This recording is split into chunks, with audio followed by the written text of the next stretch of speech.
ಗಂಧರ್ವಸೇನರು ಯಾರು? ಗಂಧರ್ವಸೇನರು ತೀರಿಕೊಂಡರಂತೆ.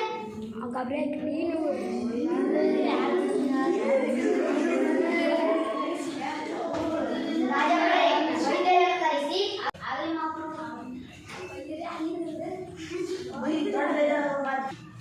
4 ದಿನಗಳ ಕಾಲ ಶೋಕಾಚರಣೆ ಮಾಡಬೇಕೆಂದು ಆಜ್ಞಾಪಿಸಿದರು.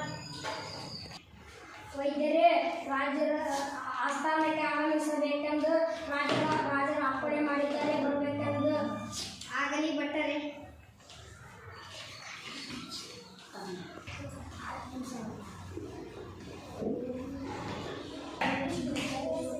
ಮಹಾರಾಣಿಯವರೇ, ರಾಜರು ಆಗಮಿಸುತ್ತಿದ್ದಾರೆ.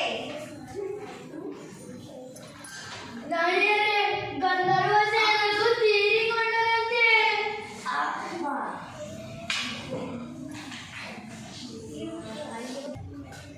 ಅಯ್ಯೋ, ಗಂಧರ್ವಸೇನರು ತೀರಿಕೊಂಡರಂತೆ.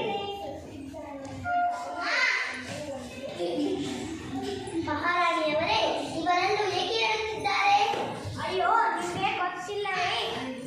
ಗಂಧರ್ವಸೇನರು ತೀರಿಕೊಂಡರಂತೆ. ಆ ಗಂಧರ್ವಸೇನರಿಗೂ ಈ ನಮ್ಮ ಮಹಾರಾಜರಿಗೂ ಏನು ಸಂಬಂಧ? ಹೌದಲ್ಲವೇ? ಈಗಲೇ ರಾಜರ ಬಳಿ ಹೋಗಿ ವಿಚಾರಿಸೋಣ. ಮಹಾರಾಜರೇ, ಆ ಗಂಧರ್ವಸೇನ ಯಾರು? ಆ ಗಂಧರ್ವಸೇನರಿಗೂ ನಿಮಗೂ ಏನು ಸಂಬಂಧ?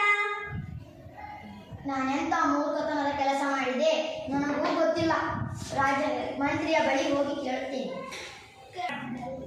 ರಾಜಭಟರೇ, ಮಂತ್ರಿಗಳನ್ನು ಕರೆತನ್ನಿ. ಆಗಲಿ ಮಹಾಪ್ರಭು.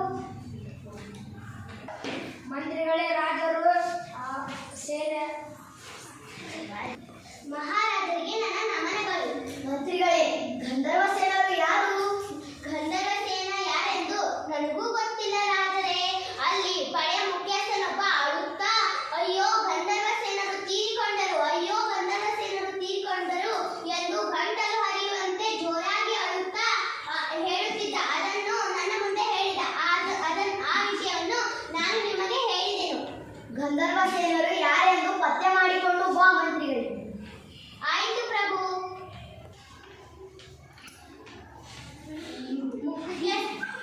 ಮುಖ್ಯಸ್ಥರಿಗೆ ನನ್ನ ನಮಸ್ತೆಗಳು.